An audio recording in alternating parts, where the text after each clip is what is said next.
You really like. You're listening to Creating Daily. There's something wrong with you. You know that? Because you and I are like a mullet. Sid is the business, so he's the front part of the haircut, and then I'm the party in the back. I think they're hilarious. Speaks to me. It's like he's saying what I'm thinking. What's up, all you creators? It's good to see you. It is Wednesday, April 13th. I don't even know what day it is, and I'm super excited for this episode. I have my longtime friend, my actual former high school teacher and friend on the podcast today. Super excited. I'm going to try not to cry. That's my one mission. I told myself is like, don't cry. And I'm going to do the show a little bit different today. So instead of doing the couple of segments before, I want to leave us plenty of time to chat and to talk. And we're both a little ADHD and wired a little differently than most. So we're going to have a lot of fun.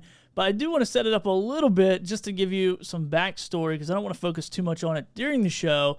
But I definitely want to share just a little bit of backstory of how I met Jenny Rogers. So like I said, it was like 18 years ago, 2004-ish, somewhere around there. I think that's what year it was.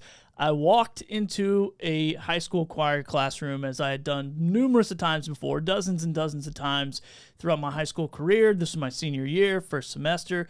And I knew my choir teacher was going to be out of commission. She was jumping on a jet plane and going to going through this adoption journey. And so she wasn't going to be there. And so everybody's like, yeah, there's a substitute. And I'm like, dude, I'm a class clown. I'm a nerd. Like, I don't really get school. I hate school. Like, I think the educational system's junk. Then I think it's, even more so now to some extent. Anyway, I won't get into all that. But I was like, yeah, dude, this is cool. It's going to be like, whatever, like 3 or 4 months of like worksheets and flipping paper across the room and flirting with some choir girls. And so I walked in and sure enough, there was like a bunch of girls. And I'm like, what is happening? Like, there's usually a good mix of girls and guys, but there's all girls, maybe one other guy. And I'm just sitting there and I'm like, okay, this is kind of weird, but whatever. Like, I don't really pay attention to schedules. Definitely didn't pay attention to the name on the schedule. And then I noticed this one poster right here. So this is a poster called The Journey. It's by Greg Rubottom. And I noticed this poster on the wall. And then shortly after that moment, Miss Rogers came walking out.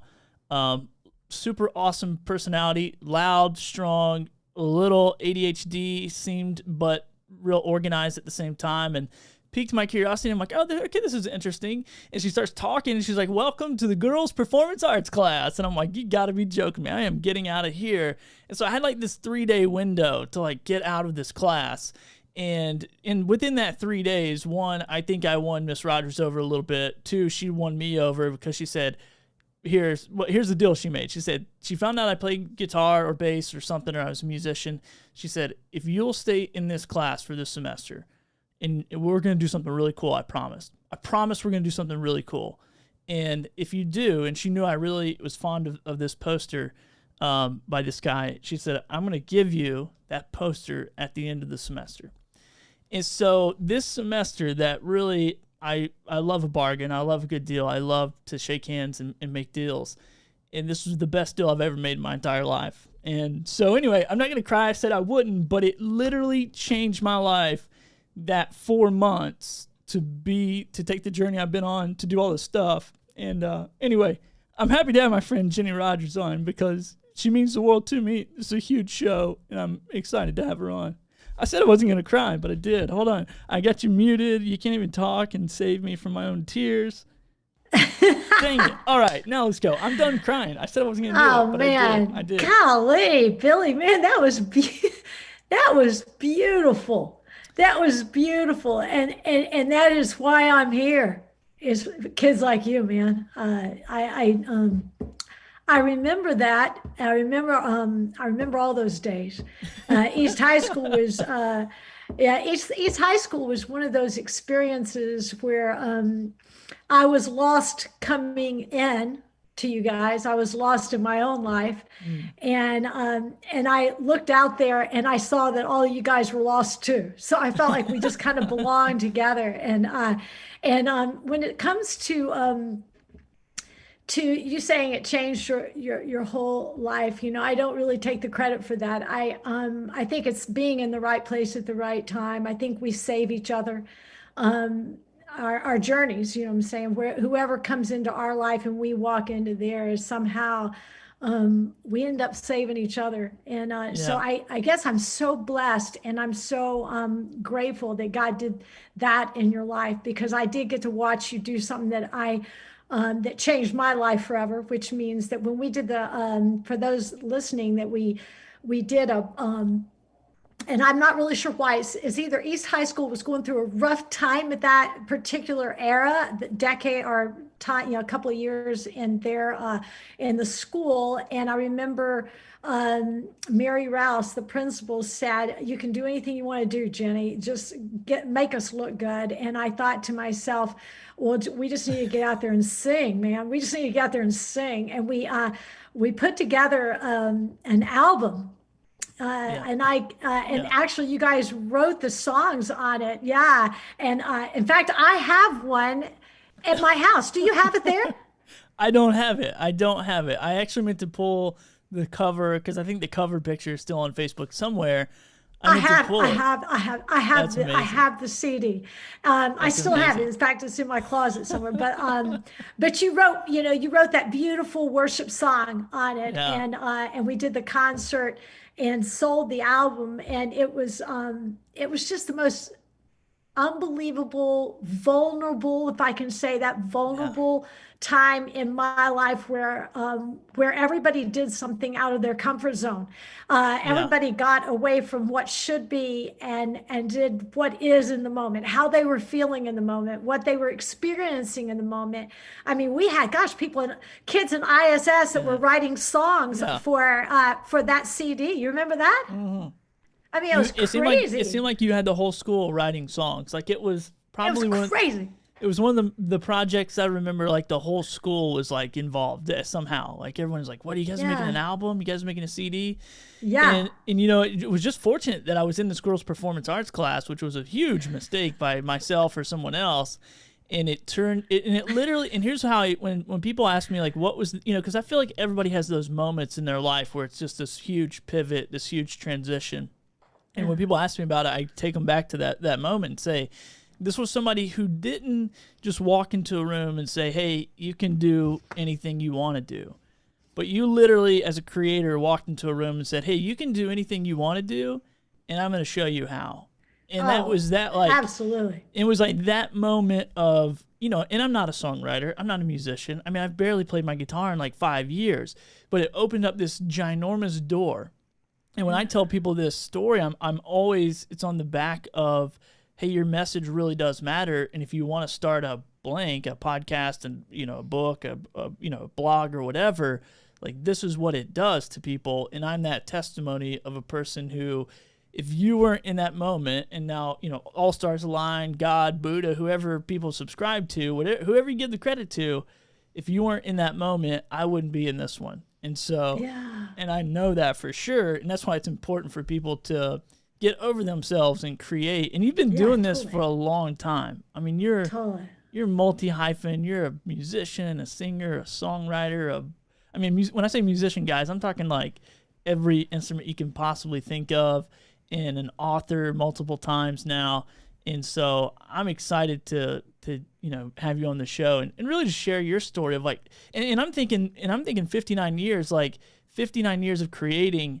My little 4 months was like a blip on the map, but you've been my mentor for 18 years from those 4 months of time.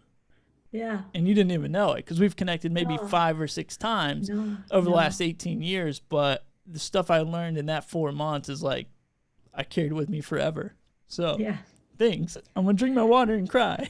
Yeah. No, I feel the same tears. But I do, yeah, the journey is kind of crazy.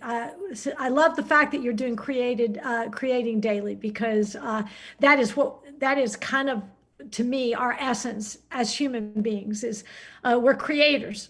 every single person's a creator. Like I don't, Yeah. everywhere I go, all I see people as people who create. And the only ones who don't are the ones who were told that they shouldn't or that they Wow. couldn't. And, Wow. but we're all creators. And so that's the way God was, we're made in the image of God. God is the great, most unbelievable creator, and we're in his image. So we are unbelievable creators. And so, I grew up in a home in which, we were constantly creating. Like when I say constantly creating, uh, we were given freedom to be, freedom just to, if you wanted to be a tree that day, you were a tree. If you wanted to write a song, it didn't matter if you, if you could sing or not. I didn't even know I couldn't sing, or I didn't know I couldn't play until actually someone said, "Oh, I don't think that song's good enough." And I was like, what do you mean? It's like good Wow. enough. I mean, that's like the greatest song ever. I just I had this idea that you were just to take your paintbrush and paint the world. In fact, that Wow. was I guess the first album I did was called I Believe. And it was way back. I want to say it was before my children were born. So that puts it 1980. I was married in 1981. And I remember I was a songwriter major at the time, and and I remember writing Tom a song called "You Are the King of My Castle and the Hero of My Time." I went, "You are the King of my castle and the hero of my time," and I swear that guy looked at me and he went, "What have I done? Like, why am why am I here with this person?" Everything, but I don't know. I felt like everything that I felt I wanted to share and be in community. So Mm. that's why I'm with you today. Is that's why I actually keep it, every single person I've ever taught or been in my path. When I see them, I just want to pick up right where we left off, and that means we have another little piece of the path that we can walk together once again. And then you're stamping me right now like crazy with just what you have created with the show. And in fact, I told my son, my oldest one that was on the podcast last week, I said to Ben, I said, man, there is so much we can learn from Billy. It's like while he's in our path, let's glean everything that we can glean from his creative journey. And I think that if we all did that with each other in our lives, just think how rich we Mm. would all be. I mean, Yeah. rich. Like each Yeah. of us would be, uh, we just would be rich. And so anyway, Yeah. I Love it. loved those days at East High School. And when I think about you and getting up on stage singing that worship song, and everybody just hands up in the air, and tears just streaming down their face. I thought to myself, and this is what life's about. It's not about the money that you make along the way, even though I know prosperity is so important, but I think it's more of providing than Yeah. prosperity. I think it's Hmm. provisionary. It's so that you can provide more for other people, and create more so that you can provide more. So I think it's more provisionary, and that's the way I Yeah. looked at teaching. For those that are listening, is I did go into the world to be a singer songwriter, and I can't. I really, really, really wanted to be one of those Amy Grants on stage and singing my song, and I remember pitching and having a catalog of songs and pitching out to different artists, and I would be like, I would be on the road, but I'd never actually make it. Like I would have like 3 or 4 songs, what I would call in a catalog, but none of them actually made it. Um, Maybe Miss America took one of my songs. I forgot she did it on the road for a while. But anyway, when that happened, I realized, I need to do something that I could provide more, be more creative, and actually provide more for people. And that's when I went into teaching. And it was probably the greatest decision I ever made, because it's like I have all these friends along my growing up, as a mom, I just had all these other kids that joined me and my family, and it's amazing. I retired, a couple of years ago. I don't know if you knew that, but I retired at 62, and that was really hard to leave the school system because I was leaving kids like you. And when I say that, they were at Belmont doing music, and kids that Wow. you would have never, ever, ever thought that they would sing. Like one kid that just graduated from ETSU, I remember his freshman year, he sat there with his head down and never, like, I don't think anything came out of his mouth. Wow. He was so painful. Like, I thought to myself, he probably should be homeschooled because uh, this is not working. He's going to get killed he's going to get killed at Dobbins Bennett. I mean, it's a school. You got to be able to make your voice, like, at least say something. Yeah. And this guy, I mean, I can't even tell you what he's done musically, that he sang literally in every quartet, started bands, Wow. has his own recording studio, auditioned to be a part of this amazing a cappella national group. Wow.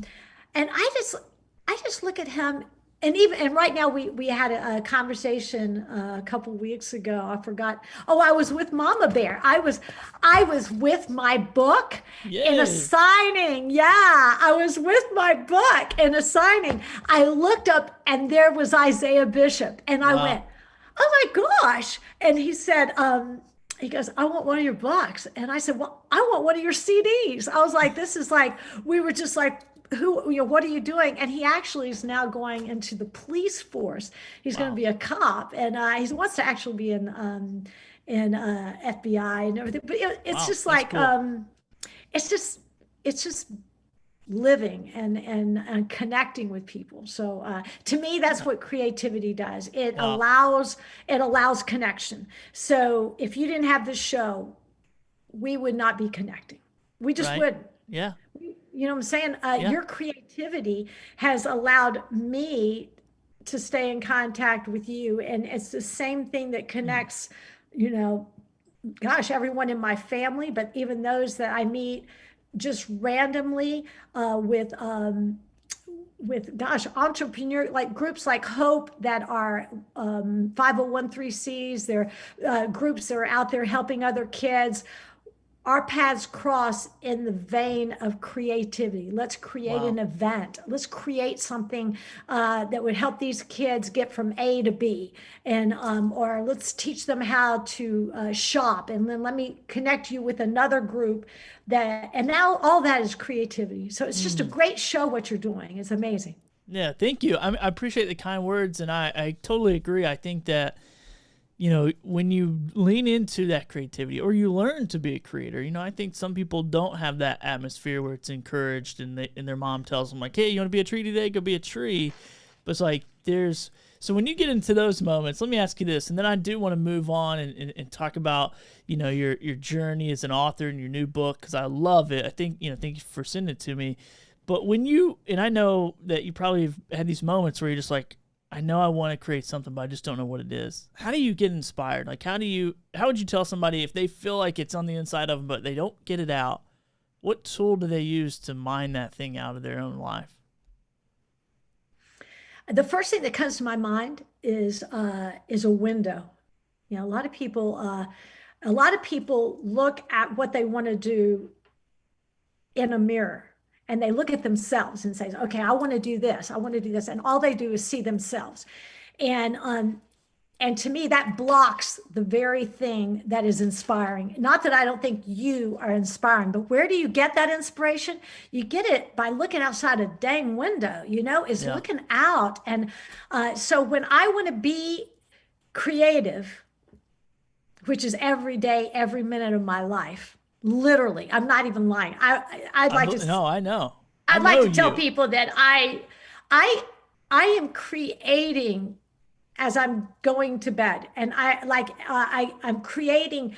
A, this is stupid, but like I have this little horseshoe that I sleep in, and like Tom, literally, I'm sure every day, if you're listening out there, the Tom Rogers of the world who are normal, logical, very successful, You're looking at somebody like me. I really get off on fixing my bed like with this pillow horseshoe that keeps me like cuddled in. And then I'll put a heating pad and then I'll put this pillow and nestle it in there. And then I honestly, I get in the freaking bed and I'm like going, this is incredible. Like I created a little nest to go to bed in at night, and then I'll put my little noisemaker on, and take my little melatonin, and I'm like kissing the world and going this has been a great day. So there is like I wake up and I'm even thinking, I know it sounds crazy. There's no one in the world out there who ever thinks about which coffee mug would best describe the day I want to have.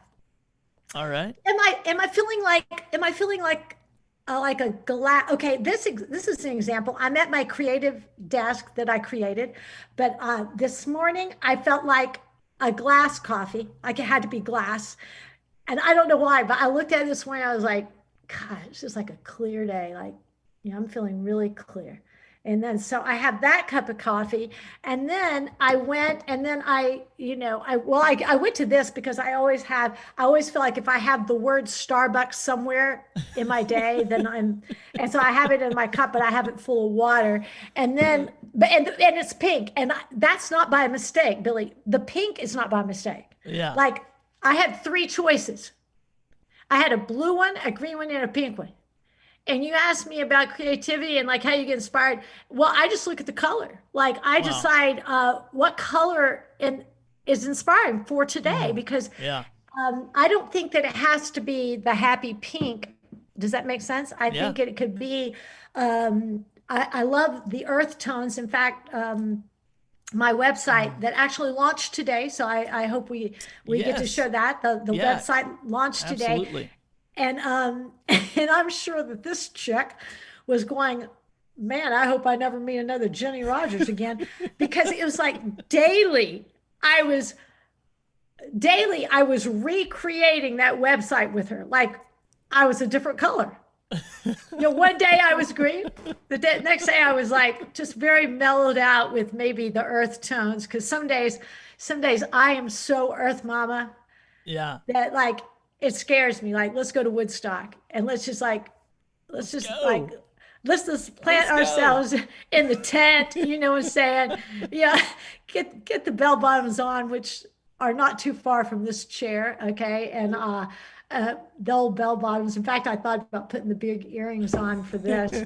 But that creativity starts in the morning, and then like the afternoon, I'm in this cup right now, and I don't. And this word doesn't mean anything, and it's like a cat cup or something. But I like the fact that it was earth tones, and then it's just crazy. Like I love it. I love it.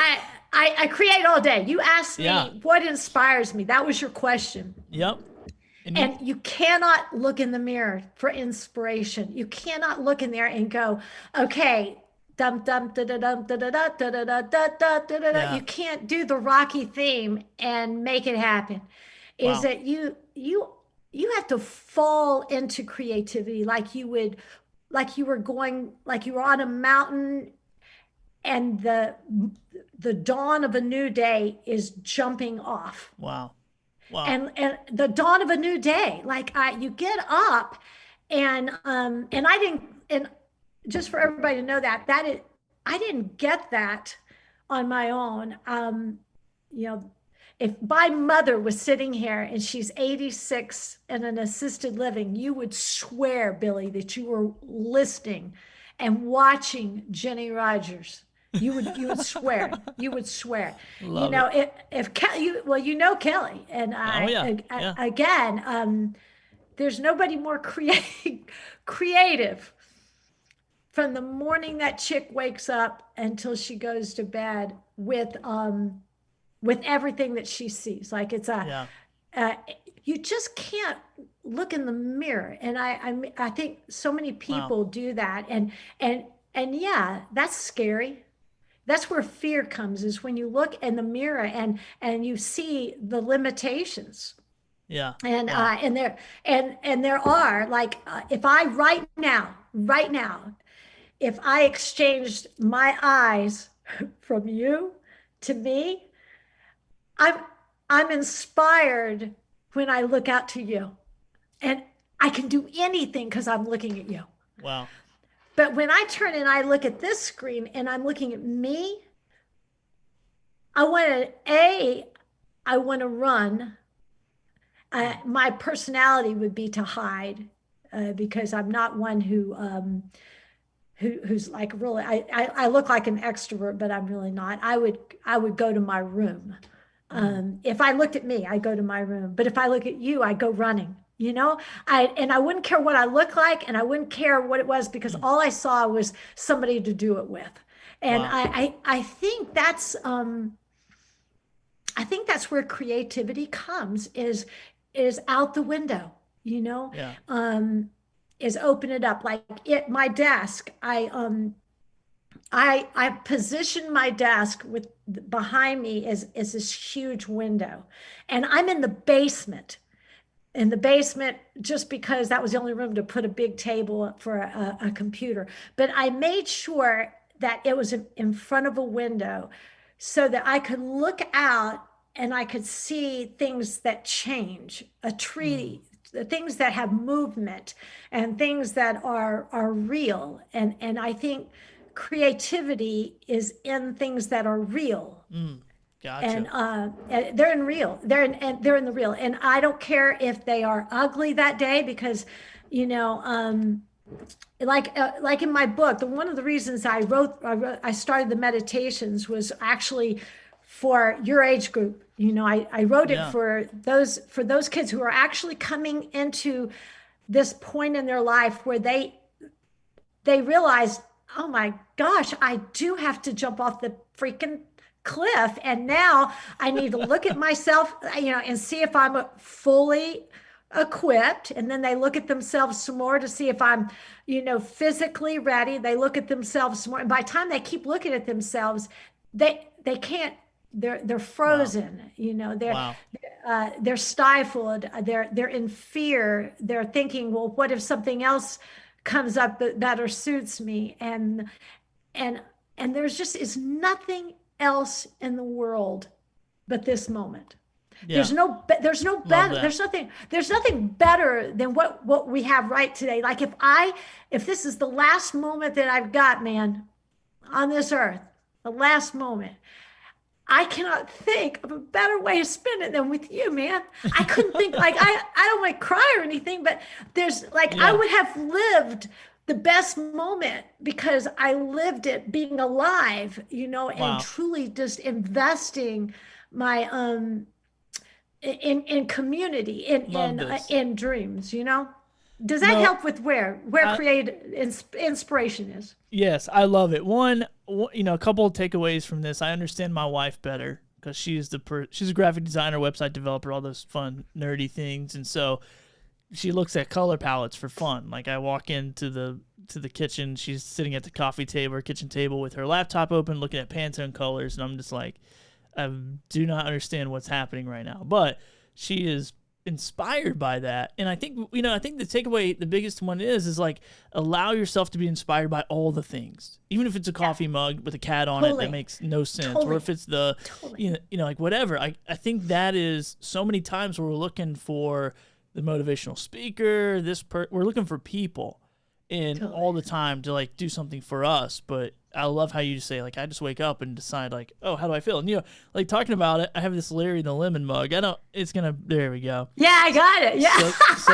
So this is my face inside of a lemon. And so on Instagram, when I promote something, I always use Larry the Lemon. Like, hey guys, Larry the Lemon over here. Like it's something stupid. It's a filter on IG. But I like literally get this mug because it makes me happy. Because I think Larry the Lemon, in my mind, he's a fictional thing or whatever. I just think he's like so funny. So I'm always gonna have I like this mug for that reason. So let me ask you this question.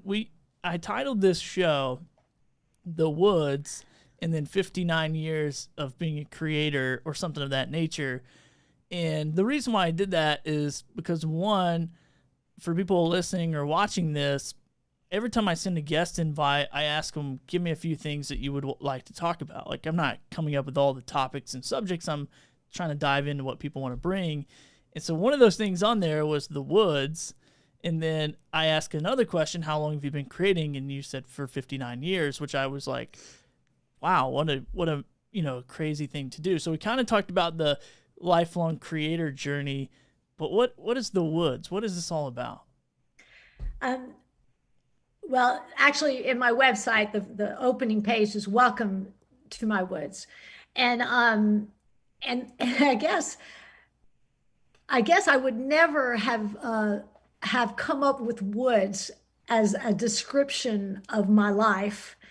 Um, but the older I get, and I'm still not out of them, when you're then I'm just going to say, okay, this must be where I'm supposed to be forever. It's called the woods, man. So now Wow. I've turned the woods into welcome, man. Welcome to the Wow. woods. It's a good place. It's good. Whereas the woods, so I'm going to define for you the woods. When I was your age, you're still in your 20s, right? No, I'm 35. I'll be 36 Oh this God, year. that's right. You're Kelly. Okay, good. Yeah, Okay, good. I'm Then old. this is exactly for you. Okay, so when you're in your 20s, probably mid 20s, you you don't you actually have your first welcome to the wilderness. Like, okay, your mid 20s, you're out of college, all of a sudden, and most people hit welcome to the woods a lot earlier. In fact, I've taught high schoolers who are in the freaking woods and they're only 15. You know what I'm saying? Yeah. they they Oh yeah. they were they were just launched out there, and then coaching them and helping navigate them through it. I'm still in it, and I'm thinking, well, then I'll eventually, for sure, get out. But when after having the kids, and you're just like more tangled in what you cannot see. The woods represent the things that you don't know. I'm just going to say Wow. that the woods is what you don't know. Yeah. It's like And that wilderness, like mystery place, like It's just the out in the unknown. wild, right? It's Yeah. a, Wow. and if you could tie that into the value of embracing the woods, the value of that in being creative, the value of it, then more people would be willing to be creative. Do you understand? But Yeah. people who want to create, they want to know.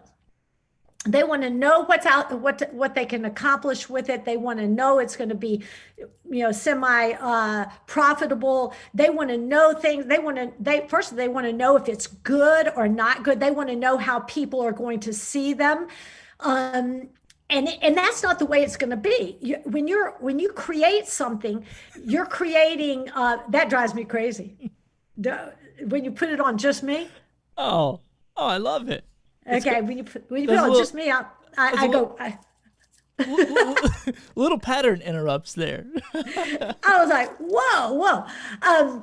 But no, when you put it, when you're in the woods, and when you embrace it, then you can be creative in it. When you think that it's got to be a Wow. clear vision, and everything is clear to you so that you can, oh, I see this white palette to create what I want to create. The answer is you'll never create. Wow. it you have to be willing to not know and not see everything, and then as you create, there's like little light that comes through some of those trees, just a little gleam of light, Mm. and you're going to know that that's that aha of wonder. Oh man, I wonder if it's over here. And then you start kind of going in that direction, and then it kind of clouds up, but you see something else and it kind of moves you. And so it's most important in life to know that being in the woods and not knowing everything that you want to know, that's exactly where you're supposed to be. Wow. That's the most creative place to be, because that's how you can write. That's how you can uh, paint the picture. That's how you can discover, those invent, diagnose. Think about, like my husband, he's a physician. Okay. How does he diagnose? Do you know how he diagnoses someone? In the will, when there is just nothing but total trees blocking the solution. Wow. They've got this disease, this disease, this disease. They've got high blood pressure. They've got this. They can't tolerate this. They can't tolerate. And then in all of those woods, he's got to come up with a creative way to help them feel better. Yeah. Wow. To help them get optimal health out of that. What do they need to eliminate? Don't they? So what I'm saying, I don't care what job you're in. I think if you go into it knowing what you need to know, then you are probably in the wrong place. Wow. You're going to end up being, well, you're going to be depressed, Yeah. bored, depressed. You're going to feel unappreciated. You're going to feel all those things. You know why? Is because the work that you have to do, the creative work you have to do, has to overpower the compensation. That's where passion comes from. Is that like, I'm not thinking about the money that I'm going to get back. I'm thinking about how am I going to navigate these woods and create something out of that. And that is my passion. If I already knew it all and I was waiting for just the paycheck, then I'm bored because I wasn't using that creative being that I am. Yeah. And you end up just moving from job to job to job is because you want to know everything. And Yeah. I love that, because I was that person in my 20s. I was that person in my early 30s where, even though I owned a business, I would still be working for other people because I was like putting out fillers, because I was really too afraid to admit what I wanted to do was to be a creator, to do this, to do podcasts and live streams and media. And so I think you're, 100% correct. It's like, just be okay with making that decision and not be, and I don't know, I'm sitting here right now creating this daily show that takes up a lot of my bandwidth that makes me $0. And people go, how are you going to make money with this? And I go, I don't know. I just do it. But 2 years ago, I also started a fishing podcast. I had no idea how I was going to make money. And we just launched, and then we got a sponsor. That was awesome. Got another sponsor. That was great. Got more sponsors. That's perfect. Now we launched a membership group. It's bringing in thousands of dollars on week one, which is just amazing. And so, I didn't have all those answers, though. I still don't have all the answers. I just know what I want. And my wife is like, Ashley is just she's been doing this for like 10 years. Like, she's been telling me for 10 years, honey, just do what you want to do. Yeah, and do the all natural. the other stuff. Yeah. All the other stuff will come. Yeah. And she crushes it. Her business is crushing it, and she's not a business person. She doesn't make sales phone calls, doesn't even take calls. Like, people are like, let's jump on a Zoom call. She's like, nope, you can tell me in an email or I'm not doing the project. I mean, she sets her own rules. Like, she sets her own rules. And so it's just amazing, but she's not always trying to figure out what is the answer before I even see the problem. And I was always like that.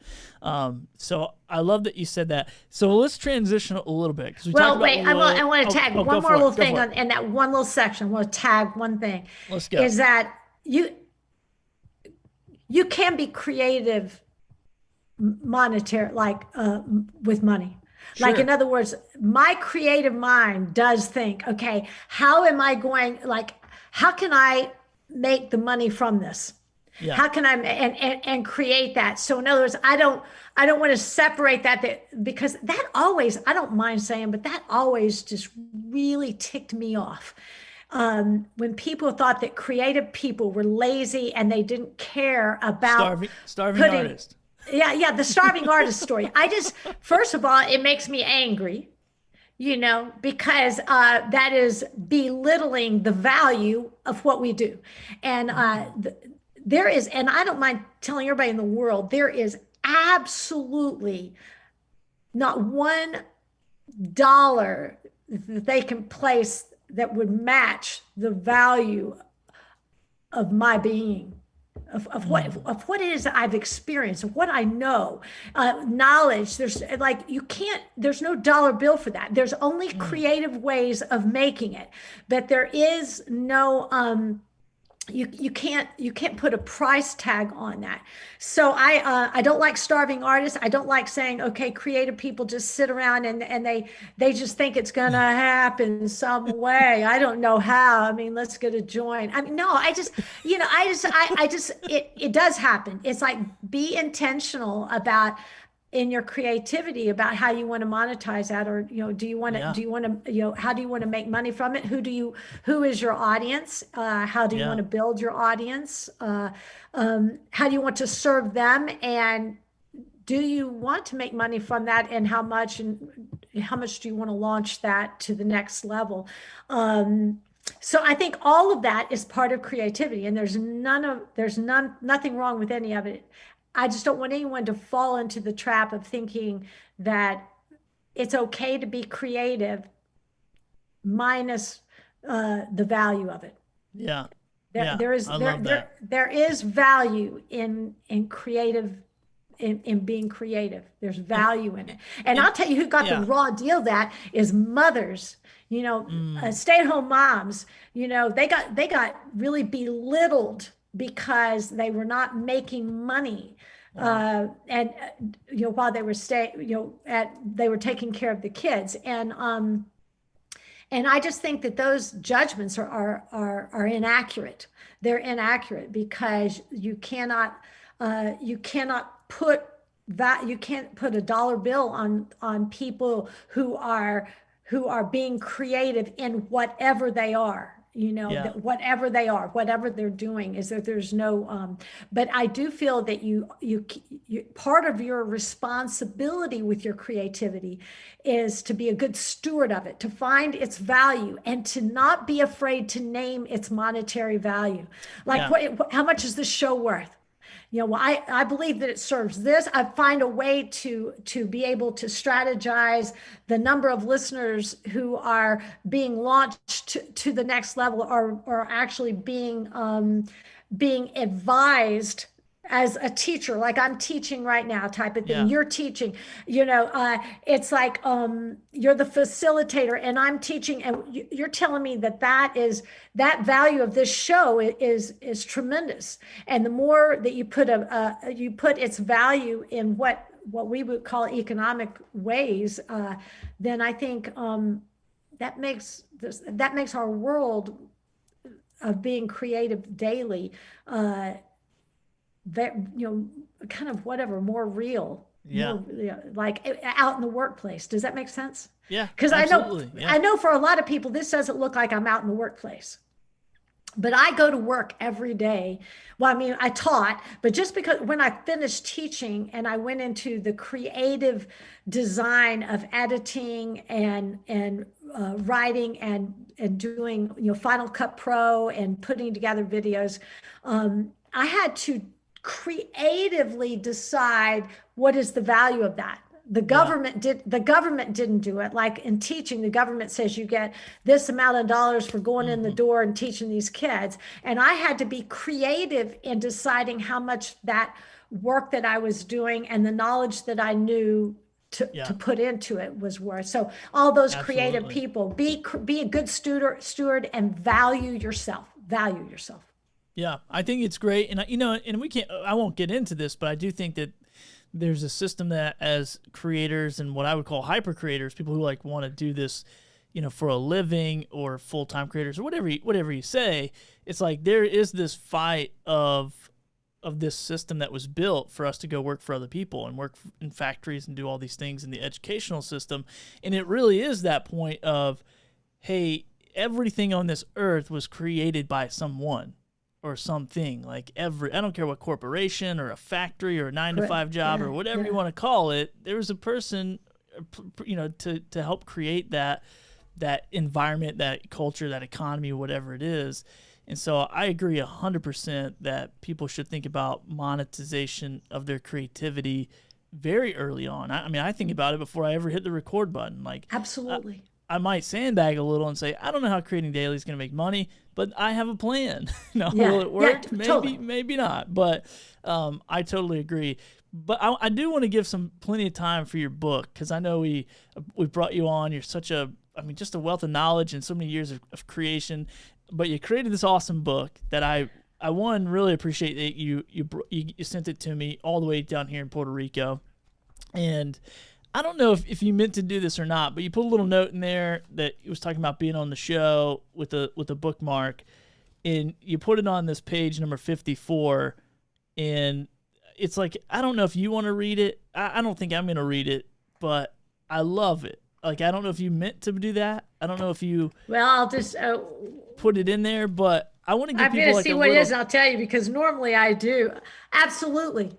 I meant that. You're Okay. talking about Braveheart. Yeah.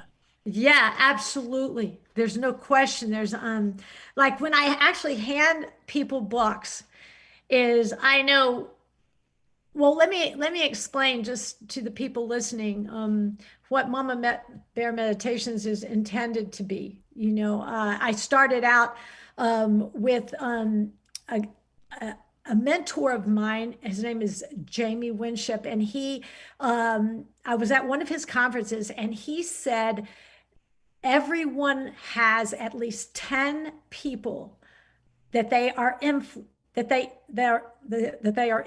they influence, daily influence, that Wow. their path influences them. 10 people all the time. Now those 10 people may change, at different times. When you're teaching, it's quite a few, but everybody can name about 10 people in which their lives directly influence. And Wow. he said, he just stopped at the end of this conference and he said, do something with those 10. Be intentional. He Wow. said, I'm not telling you what to do. I'm just saying, be intentional about your influence with those 10. And that means your awareness is that your life affects theirs. And so because of that, maybe you want to be intentional, and I'm gonna remember their birthdays. Maybe I'll be intentional by maybe once a month I'll take them to lunch or something. I don't know. Be intentional about praying for them, knowing what it Yeah. is, knowing the place where they hurt. So when he Wow. said that, I thought to myself, "Oh, I've got 10. I've got 10." Um, and I'd really concentrated when I teach, so everybody knows I'm a choral director. I will right off the bat say that every person who has had me as a teacher chorally has found out very quickly that I'm not a choral director. That I that I didn't grow up doing this. I just didn't. In fact, I looked at videos to go, okay, I've got this, and then I just do this, and then I do this, and everything. But no, that what I did know I was a person who could connect with people. I knew that I could connect with a person. And so if I could connect with them through music, which is what I did know something about educationally, then I could be a good teacher. Wow. But I will say that this is totally different. This, when I went to the 10 people that I influenced, I didn't want to throw them music because we weren't in a classroom. So Wow. I thought, what is it that I want to do? And I thought, I want to I want to be vulnerable with myself. I want to actually say the things I want to say, but I'm now that I'm 64, I can't, I'm not with those people. And it's not, you have to say what you want to say at the time you need to say it. And you just don't have those moments. And so I thought, I'm going to have a moment in a text message, and I'm going to pick 10 people and I'm going to write to them. 10 Wow. people in a group, but I'm going to write to them, but it's going to be, I'm just going to let them see me opening up myself to my creator. And I'm going to actually give them this part of my mind that is questioning what I did as a young mother, or as even as throughout my life, all the decisions I've made, my marriage, my kids, and I'm just going to stop for a moment, and I'm gonna undo it, and I'm going to lay it out there, and I'm going to tell them what I think now. now that I look back and I see, but I didn't want to look them. But anyway, I'm going to Wow. I want to take two because I love Braveheart. It's one of my very favorite, um, And before you do that, Jenny, I yeah, do want to say when I read this book, it was kind of interesting because I got it as a 35-year-old man, and I was like, is yeah, this, I was like, I made an assumption. I made an assumption that, hey, honey, maybe you should read this because you're a mama, whatever. yeah, Like, totally. maybe, Big mistake. big mistake. And so Big mistake. I started reading it, and I'm like, Yeah, and I know you, and yeah, I know of you, and I've been familiar, and I've been keeping up with the Rogers clan for a while. So one, I read it from your voice perspective in my head, and then all of a sudden, after I was reading it for a minute, I'm like, holy cow, this is me. It was exactly. like Yeah, it was yeah, like it was like I knew this was you writing it yeah, about your yeah, situation, but then all of a sudden it like transformed into me, and I was yeah. like, okay, this is amazing. So yeah, I would Well, love for you to share, and I think everybody should go get one of these books first of all before you even start reading it. Like before you even read it, it's got my recommendation. I can't put it down. I've already read it, reread it, and I keep going back to these pages, and it is an amazing product. And so MommaBearMeditations.com is the place for people to go, right? I think I checked well, that out that's before. if you want to read some of the meditations right now, you want to read where my heart was, and I hope that it just connects to where your heart is, and that's kind of what I was is I Mm, wanted to be at a depth of a vulnerable place that it would meet someone else's vulnerable place, and they could feel that, yeah. and then they would have that conversation with God, with the spirit within them, that Hmm. voice, and they can actually be real. Do you understand? Well, Yeah. so I'm gonna set it Love it. up by this one that I was writing about walls, uh and usually the way that I sit in this meditation time, I don't really plan on writing. It's just that I'm looking out that window, and I could be moving around or in the world or whatever, and there is a an experience that stirs an emotion in me that I didn't know I had. That emotion I didn't know I did. Wow. Like, in other words, just to let everybody know, right now I'm on that bench, and you'll look at my website to see on that bench, and I'm meditating on the word jaded, because I have never ever considered myself to be jaded or cynical. I just haven't. Uh, but I was reading a little bit of Rachel Held's, and then I was out, and then I had this emotion in me that felt jaded, that I've never. I was like, oh my gosh, I feel this, Wow. and I want to stay right there and understand that part of me, that part that maybe I have not gotten out. So it's actually the stillness inside your soul. But the meditation on Mm, walls, I started out, we all have walls, ways to keep people at a distance. God forbid they know how we really feel, what you really wow. think, what you would be doing if you were just being you. And that's all I want to read about that. It's just like, God Wow. forbid they know who you really are. And that is Mm, how I wanted to communicate with these 10 people, and I would be writing it on my notes, and really talk to them about tearing down walls, uh, not being afraid, like how. But I took it from my own, is how complicated, and we're programmed by so many people to think a certain way, and you just keep moving, and you keep mm, moving in life, and keep moving. And what I want to do is that, so that you don't move so fast that you get to be my age, and and you're just all bottled up mess, because you haven't been still enough during those years of living wow. to undo what the world is doing in you without you even knowing it. The world right now is just so messing with you. The world is messing. People mess with you. I'm messing with you. You know what I'm saying?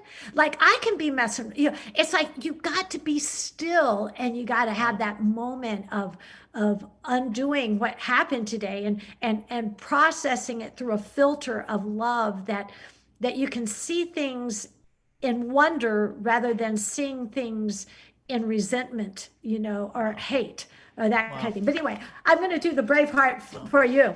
Is that what you want me to do? Oh, I love it. I love this. It's Okay, so it's one. good. No, I am saying that this hurts. This meditation um, goes to so many people out there that have been in a brave heart, Mm. or are in a brave heart right now, or they're going to be future called on to be the brave heart, and no one's exempt. No one's exempt. So I wanted to just take, at that moment I was in the 10 and the 10, and I'd added a couple other of 25s that or 35s. Most of them were 35, 36, around Kelly's age, and they kept asking Kelly, "Hey, tell your mom, put me in the text message, Mama Bear." So I was like, Wow. so I got up to like 25 kids. They were all the kids, and they were just all these. What I always see is kids that were wandering around going, "Oh, just say anything to me." So that I just Wow. don't really, that I don't get totally like discouraged with life. So anyway, this is my brave heart. I have a category in my head for opposites, upside down meanings for things that should be, but they aren't. Brave is in that category.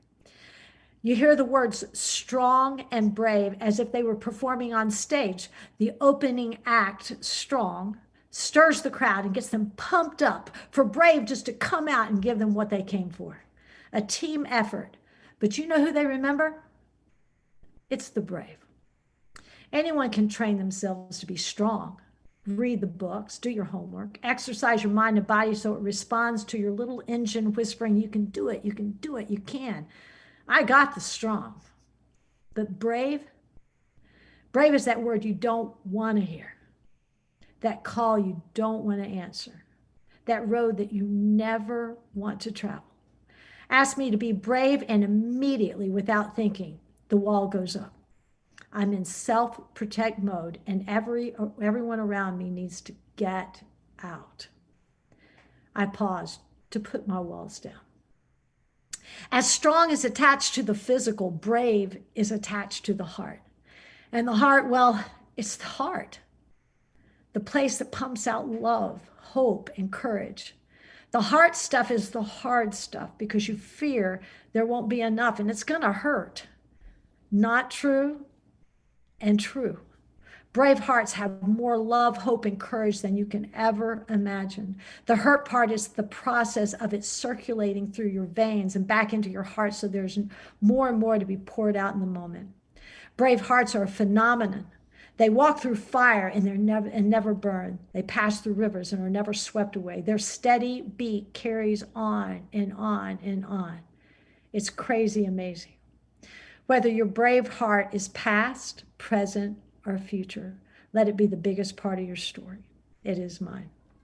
And that is like that I say is probably the truest,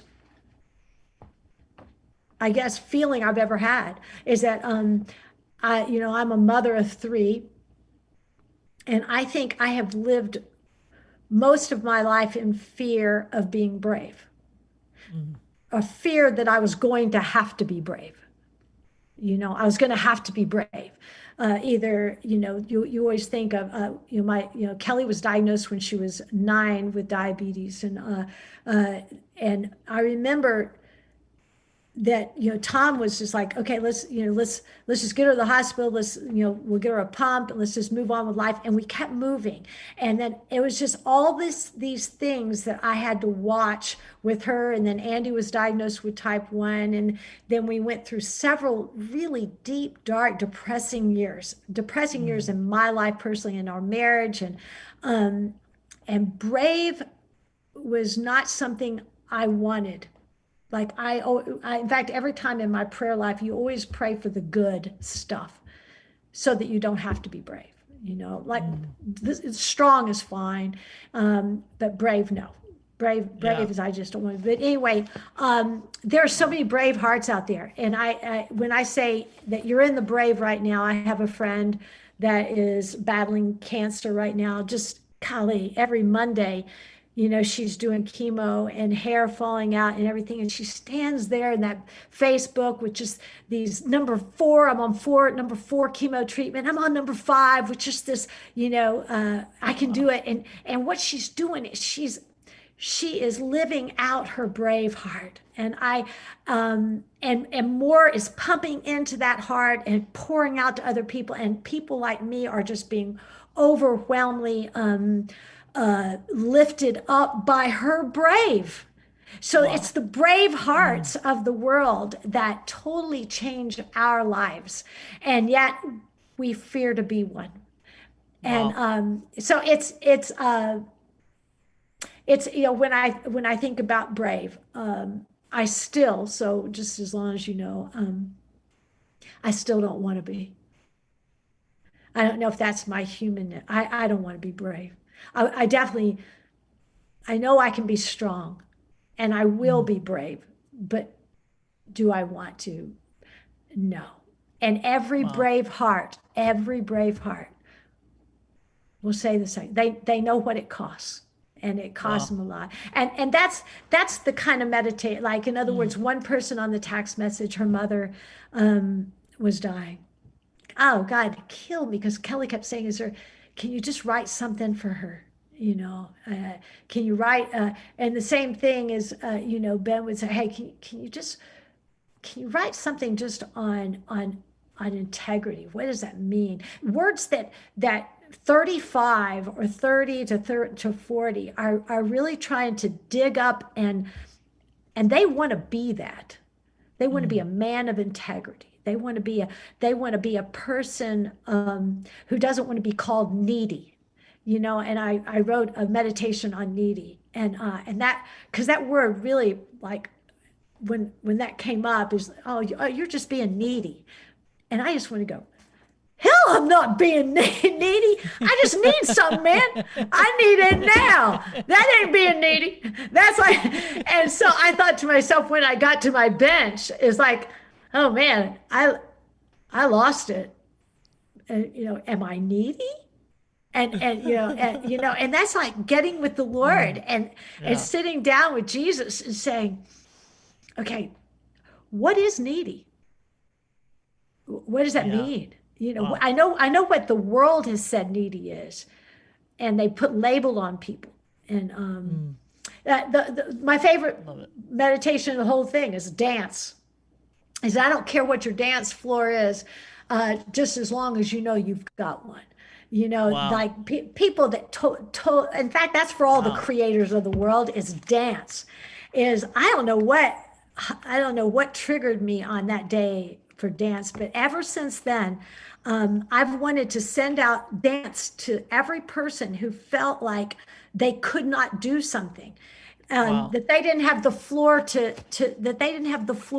do that on. And I'm like, well, who told you didn't have that floor? Who told you that you didn't have, that it didn't matter what your dance looks like? You can dance. I don't care what it looks like. And that's the kind of thing that that was my Momma Bear. I know people can't see that for sure. What page is that on? That's on 45. 45. I thought, and I will say to the people out there, is my niece was one of my texts. Oh yeah, there's my baby. My niece is the one who drew all the. She's 27 now, golly, and she was in my text messages. And by time I was text messaging, and I numbered them just so that they could see what number they were on. Wow. And then Wow. she said, can I, she's a graphic designer out in Austin, and she goes, can I just draw some stuff and for your meditations? Like, I'll just draw what I think. And I'm like, I don't even care what you draw. Is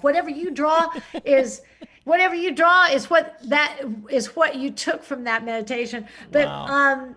Wow. But I like this because like after Wow. it says, the mental fill in the blank, who's got it, who needs serious help, who forgot how, who's too much, who's too little, who's not enough out there. It's the judgments on how people dance. And then I went, there's a lot of truth exposed when asked to dance. And I'm sure if asked, each fill in the blank would have a story. The truth is our dance floors are all different.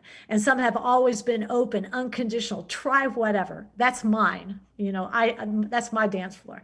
Others have Wow. been almost non-existent. So you never really knew where to stand or what it felt like to move.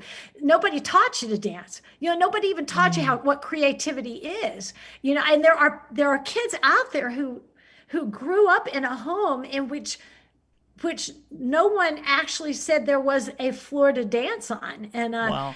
And then I said, but the in between are the forgotten floors. That means they had a dance floor and then it was shut down and I just drew a blank because you name it. They were shut Wow. down. And it says, I don't care if you dance or don't dance, but I do care that the floor is always open underneath your own 2 feet. And that space is for whatever crazy move you want to throw down at any given time. And there's no permission necessary. The dance is yours. The floor is yours. The invitation is yours. And that's from the Lord of the dance. And I Wow. just want to know that God called you to dance. He called you. He gave you the dance floor called this entire world. I mean, that's just crazy good. The entire world is your dance floor. Yeah. And if it got shut down because someone said you look stupid on the dance floor, you know, then all of a sudden you're shut down and you don't want to even get out on it anymore. Then Wow. that's a lie. That's a lie because they don't own your dance. The Lord Wow. does. So the That's Lord so gave you the good. dance. No, nobody can take it from you. And I don't I feel like every person has a different dance, and and this is what the undoing is. It's undoing what the Wow. world is. It's undoing what the world has made us think. Yeah. Yeah. You know, 100%. so we have to 100%. we have to kind of relearn it. We have to stop. We have to meditate. We have to be quiet and still, no matter how hard it is. ADD, whatever, take it to your place, run 8 miles before you sit down, um, and be Wow. still and undo some stuff. I love this book because this book is gonna do for a lot of people what that year or 4 months Yeah, that you did in my life, and that was you gave me permission to create. absolutely. You gave me Amen. permission to Amen. dance, and I think so many people don't have that, and so that's what I read when I read this book. And once again, I judged a book by its cover and was like, this is for women, like this isn't for me. But I encourage you, if you're a guy out there, get this thing because it's gonna wreck your world. And so go to mommabearmeditations.com and order one for a friend of yours as well. Sorry, I went to the wrong camera there. But this is amazing, Jenny. I love that. One, I love that this was like a text message of you just Yeah, serving people. yeah. It was Like that last is. minute. And the only I reason, didn't know that part. That blew my mind when you're like, I was texting these girls and then I turned it into a book. I'm like, wait, what happened? That's well, crazy. when I was texting them I didn't know when to stop because I thought, well, they're probably tired of this. And then when my niece had all these, I don't know, her sketches of what that meditation brought out in her, especially when I wrote one on the mirror, of what you see. And that mirror, I know I'm talking all Oh this, but wow. I love these meditations. But the mirror one, yeah. was inspired because I was doing a video and my son, it was a video of my son and my daughter, and they were at performance medicine. They were doing it on aesthetics. And Andy said, this is my youngest son, he said, hey mom, I, can you get my right side because my nose looks bigger if I turn this side, so I want the right side. And then Kelly says, this is my middle daughter, she says, no Andy, I need that side of the camera because I have this place on my face that I don't, that looks horrible if I'm on that side. And you know, one was with the part, and literally they fought for like 20 minutes on the view of my camera. And I thought to myself, okay, so that's what you see when you look in the mirror. You see the big nose, man. Oh, when you look in the mirror, you see that eyebrow that's kind of raised, and you see the wrinkles, or you see, you know what I'm saying? And that's why I say the danger of the mirror. You know, it's like, you know, when we were talking about what shuts down, you know, or what inspires you to create. And I can't say it enough. It's a window, is look out. Wow. Just look out. Do not look in the mirror, because you'll see that crooked nose. You're going to see a person who can't speak clearly. You're going to see a person, I just can't stand myself in a mirror. And I honestly can't stand it. And so it stops me from everything that I want to do in my life when I look in a mirror. But when I look out that window, I want to run.